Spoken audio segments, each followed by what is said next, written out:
Security didn't even flinch when they heard the receptionist's voice echo across the investor lobby. "Can you escort this woman out? She's clearly not supposed to be here." The woman in question stood still, composed, dignified, and alone. Her name was Dana Caldwell. She was black, dressed professionally, and carried a sealed leather portfolio. She wasn't shouting. She wasn't causing a disturbance. She was simply present. But that was enough. Nobody had asked her name. Nobody asked why she was there. A man in a $1,000 suit walked in right after her, no badge, no appointment, just a nod, and he was waved through like royalty. Dana, on the other hand, was asked if she was lost. She wasn't. She had a confirmed 10 a.m. appointment with the CEO of Westbridge Holdings, a global consulting firm that bragged about its innovation and equity in bold letters across its homepage. But those promises apparently didn't reach the front desk. As Dana stood in that pristine lobby with its towering green walls and curated floral arrangements, the receptionist, a young woman named Cassidy, leaned back in her chair and crossed her arms like a bouncer outside a nightclub. She didn't even make eye contact. "Name?" Cassidy said, voice flat. "Dana Caldwell.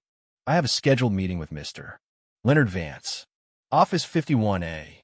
Cassidy raised an eyebrow as if hearing a riddle. "You said Leonard Vance?" "Yes." Cassidy tapped on her keyboard, her long acrylic nails clattering with each letter. "Do you have a confirmation email?" Dana reached into her portfolio and calmly handed over a printed copy of the invitation in Westbridge Holdings letterhead, with a federal watermark and a signature for Mr. Vance himself. Cassidy stared at it for an awkwardly long moment, her lips tightening. Behind her, an intern with a baby blue button-down leaned over and muttered, "Didn't know we were doing community outreach today." Cassidy smirked. Dana heard it. She heard everything. But her posture didn't change. Her breath didn't even falter. Instead, she simply waited. Cassidy finally buzzed the elevator. "No es might. No greeting. No, Mr. Vance will be with you shortly." Just a buzzer and silence. Dana took a seat near the window. She placed her folder in her lap, crossed her legs, and pulled out her tablet. Inside were the details of a $200 million federal partnership proposal to help transform underserved districts into sustainable, smart zones leveraging clean energy, public-private initiatives, and community equity ownership models. Years of research, months of planning, all culminating in this single meeting. And yet, across the room, the intern continued whispering, "She thinks she's pitching something here? Please. Looks like she just stepped off the bus." Cassidy laughed. Dana didn't even glance their way. 10 minutes passed. Then 15.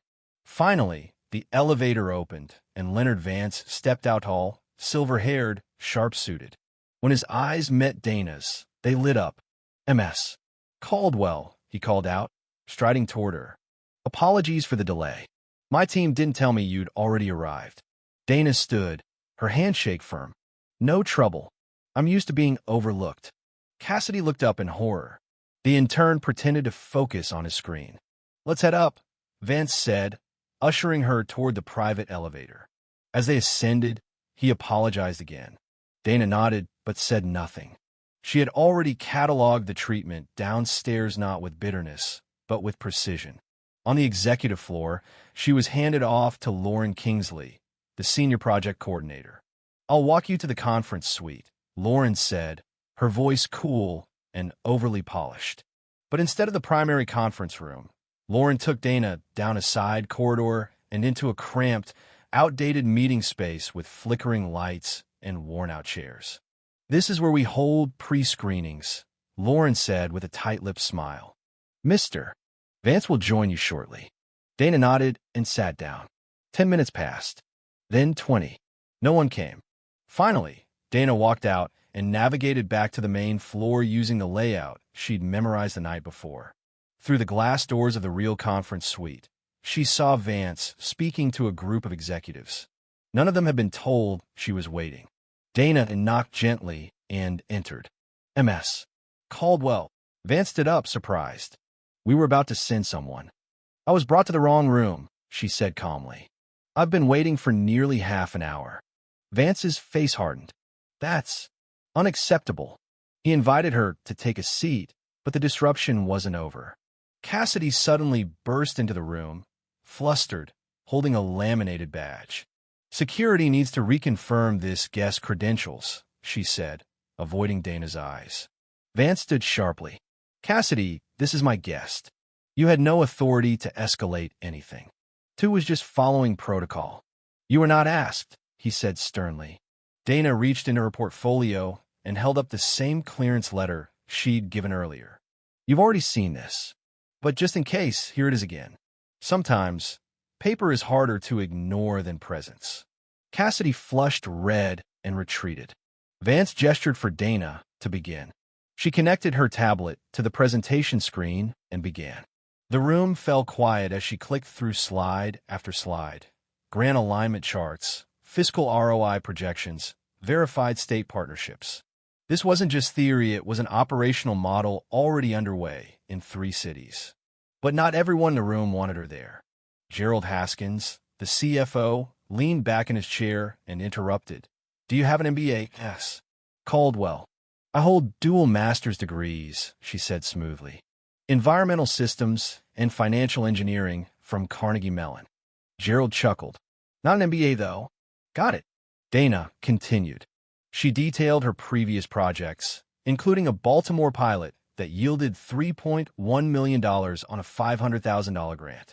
Still, Gerald interrupted again. You're a private firm? Yes. No board? No outside investors. We're a closed partnership with compliance advisors and state liaisons. Gerald flipped through a folder dismissively. I'm concerned about scale. Hundreds of millions isn't a weekend bake sale. Dana didn't blink. Which is why you need us. This isn't a pitch, it's an invitation. That silenced the room, until the screen went dark. The meeting coordinator stepped forward. We need to cut this session short. Another team is scheduled. Dana looked at the time. It's only 11:22. I was told I had until 11:30. Orders from scheduling, he said. I need 5 minutes. There's no need, Gerald said, standing. We've got the gist. Dana packed her materials. Gerald leaned closer and said with a smirk, Don't take it personally. Not every table is built for everyone. She didn't reply. She didn't need to.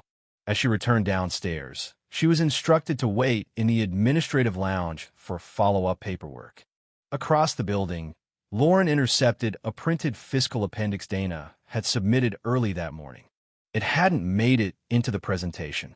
A young intern named Brandon retrieved it and handed it to her. This is detailed, he said. Might have changed the pitch. Lauren looked at it for a moment, then tore it in half and dumped it in the shred bin. Don't worry about this one, she said. At 12:34, Dana received an automated rejection email. No notes. No reasoning. Just a sterile closure. She exhaled, stood, and walked out.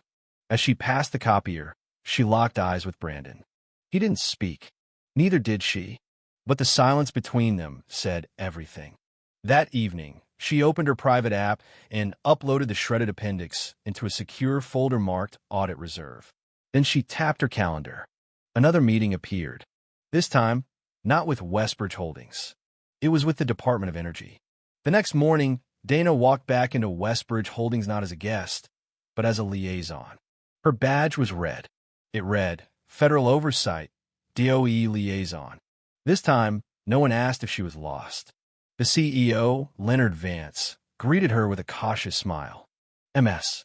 Caldwell, he said. Please write this way. In a private executive suite, she laid down the federal directive. As of Monday, she had been appointed project director for Greenspan, a unified, clean infrastructure initiative under the DOE. And Westbridge? They were under review for procedural misconduct. Dana slid across a second envelope. It contained an ethics summary and audit request, including a note. Shredded fiscal appendix recovered and traced to internal sabotage. Maxwell's face went pale. This isn't retaliation, Dana said evenly. It's accountability. That afternoon, 3 people were removed from their positions. Gerald Haskins was suspended pending investigation. Lauren Shaw was reassigned to internal training. Cassidy was placed under performance review and ordered to write a formal statement for the compliance board. Dana didn't smile. She didn't gloat. 3 months later, she returned not to present, but to teach. The company had launched a leadership renewal initiative. She was the keynote. Bias doesn't always sound loud, she told the room. Sometimes it whispers in meetings, in hiring, at reception. And then she looked at Lauren in the audience. No bitterness, just truth. You were wrong about me, Lauren said afterward. Dana replied, you were wrong about who I was. But maybe now, you're starting to be right about who you can become. Outside, the wind shifted against the skyline.